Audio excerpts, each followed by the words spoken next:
Les États-Unis accusent la Russie d'avoir utilisé des armes chimiques en Ukraine. Moscou nie ces allégations. Le Kremlin parle d'accusations sans fondement. Un député finlandais d'extrême droite, impliqué dans un incident avec une arme à feu à la sortie d'une boîte de nuit, a été exclu de son groupe au Parlement. Les violents orages qui ont balayé une partie de la France ont fait au moins un mort et causé d'importants dégâts matériels.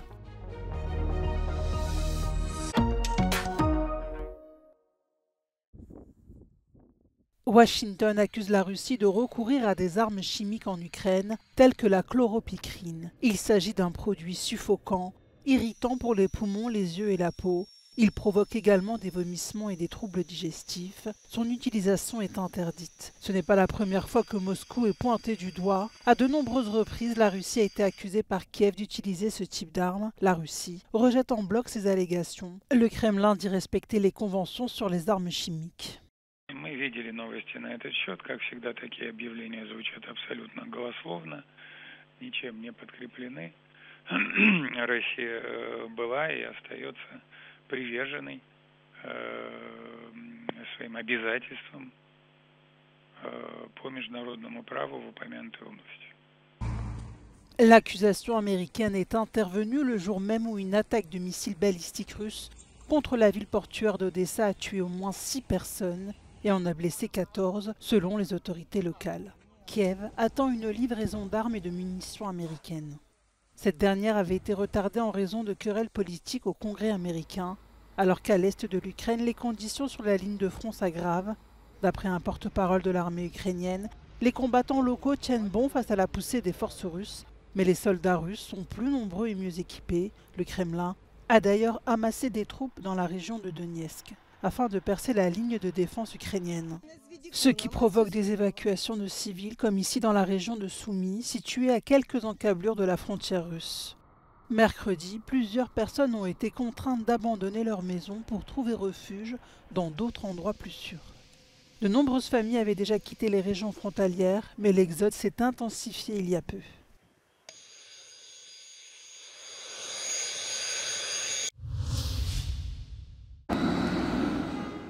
C'est une affaire qui embarrasse le parti d'extrême droite finlandais Finns. Soupçonné d'être impliqué dans un incident avec une arme à feu à la sortie d'une boîte de nuit, un député a été exclu de son groupe parlementaire. L'annonce a été faite par la ministre des Finances, qui est également leader du parti. Omasta puolestani voin sanoa sen, että mikäli perussuomalaisten kansanedustaja kulkee päihtyneenä aseen kanssa Helsingissä ravintolassa ja ampuu sillä, niin siinä on riittävästi luottamuspulaa. Après cette annonce, le député mis en cause a présenté ses excuses. La police a ouvert une enquête pour mise en danger de la vie d'autrui.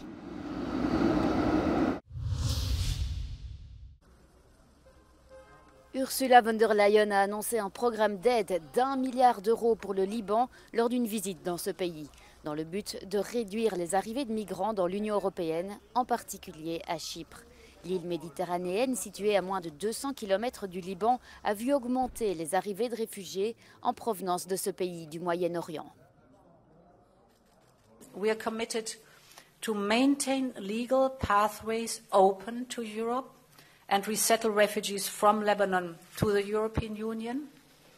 At the same time, we count on your good cooperation to prevent illegal migration and to combat migrant smuggling. Ursula von der Leyen n'a pas précisé si le déblocage des fonds qui seront disponibles jusqu'en 2027 sera lié au respect de certaines étapes. Les réformes économiques ou le renforcement du système éducatif et de santé pourraient être quelques-uns des défis à relever pour un pays confronté à de multiples crises. Selon l'Agence des Nations Unies pour les réfugiés, le Liban est le pays qui accueille le plus de réfugiés par habitant dans le monde. 1,5 million d'entre eux sont syriens et environ 200 000 sont palestiniens. Le Premier ministre libanais a alerté sur l'augmentation des tensions entre les réfugiés et les citoyens libanais. Bruxelles et Beyrouth encouragent désormais les retours volontaires en Syrie. This is not the sustainable solution for the refugees. Once again, I think to become sustainable, the EU, after the European elections, should be able, with the new Commission and the new leadership, to come up with a roadmap for the political process in Syria, or else the refugees will keep on going. And if Lebanon doesn't know how to manage this portfolio, or will manage it in a very corrupt manner, we will continue on having the refugee problems once in a while, and it's not going to disappear. L'instabilité politique traditionnelle du Liban a été aggravée par une crise économique profonde, avec une chute du PIB de 35,6% entre 2019 et 2021. Ces derniers mois, l'Union européenne a signé plusieurs accords économiques avec des pays d'Afrique du Nord, comme l'Égypte ou la Tunisie, afin de stopper les arrivées de migrants aux frontières de l'Europe.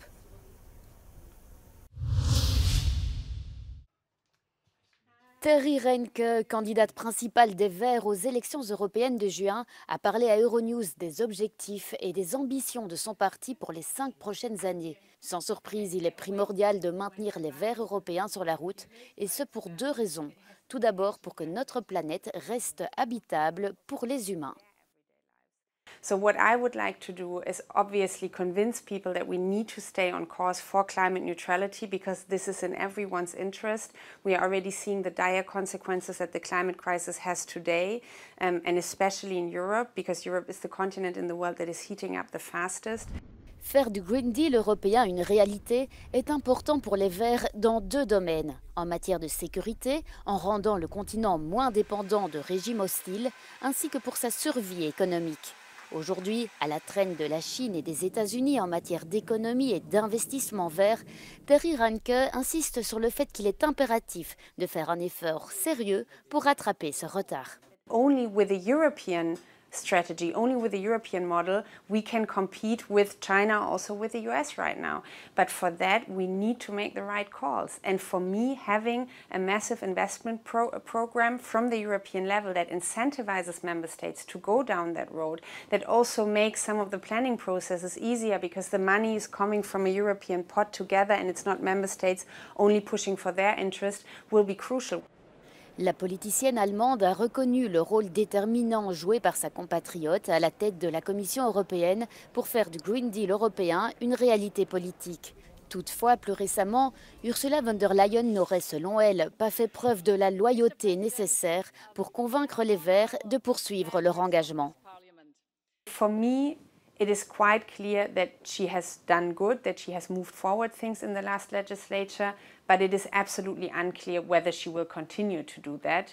Especially towards the end of the legislature, she really lost traction, especially because of the resistance that she faced from her own party, the European People's Party, who were more and more attacking the Green Deal, going out of progressive pro-European majorities in the European Parliament, even when we talk about the nature restoration law.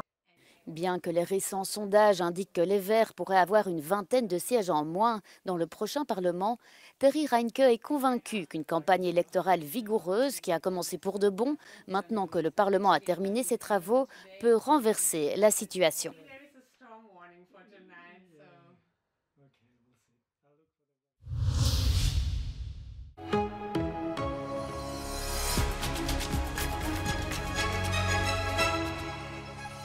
Bonjour, je suis Jibi de Roya Citoyenne. Je fais partie d'une association qui accueille les réfugiés qui traversent notre vallée après avoir franchi la frontière italienne. Et nous les faisons parvenir à Nice pour qu'ils puissent demander l'asile. Si j'étais élu, je m'arrangerais pour que l'argent qui est versé à l'agence Frontex, qui sécurise avec violence et inhumanité les frontières extérieures de l'Europe, soit plutôt dépensé pour l'accueil coordonné et intelligent de ces réfugiés.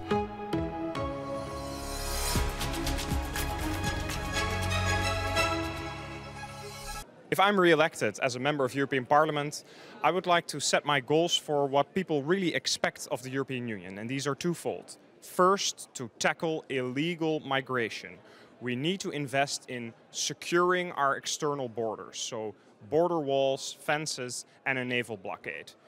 The second part is setting up a really competitive economy, which really means that we need to lower bureaucracy, we need to lower red tape, we need to lower taxes, we need a smaller government, smaller European Union.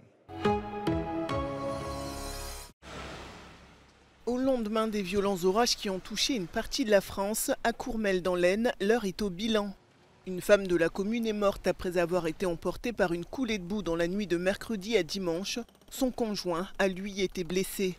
Cet épisode orageux a également causé d'importants dégâts matériels, comme la façade de cette maison qui a été détruite. Le maire de Courmelles a mis en place un centre d'accueil pour les personnes touchées par cet événement climatique intense, qui a aussi causé des dégâts à Vito, en Côte d'Or. Le village a été balayé par de fortes pluies ainsi qu'une importante chute de grêlons qui a duré une dizaine de minutes. Cet agriculteur est encore surpris par la taille des grêlons qui sont tombés sur son exploitation agricole. À Chablis, dans le nord de la Bourgogne, des viticulteurs ont subi de lourdes pertes. Vous ne seriez pas passé hier, vous auriez dit c'est magnifique, c'est tout vert, des beaux cordons, la vigne est belle et tout. Et aujourd'hui, vous vous demandez s'il y a de la vigne, quoi. Vous vous demandez ce que c'est, quoi. Ça ressemble plus à de la vigne. Il a suffi d'une soirée pour tout mettre à néant, le travail de l'année. Le vignoble de Chablis recouvre près de 6000 hectares. Mondialement connu, plus de 67% de ses ventes sont destinées au marché international. La Sorbonne à Paris, toujours en tête des manifestations étudiantes en soutien à Gaza.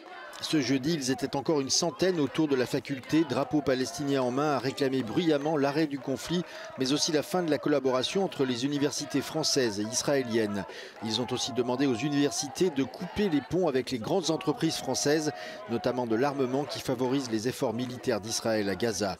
Le gouvernement français surveille de près le mouvement et semble décidé à ne pas le laisser s'étendre comme c'est le cas actuellement aux États-Unis, d'où la fronde est partie.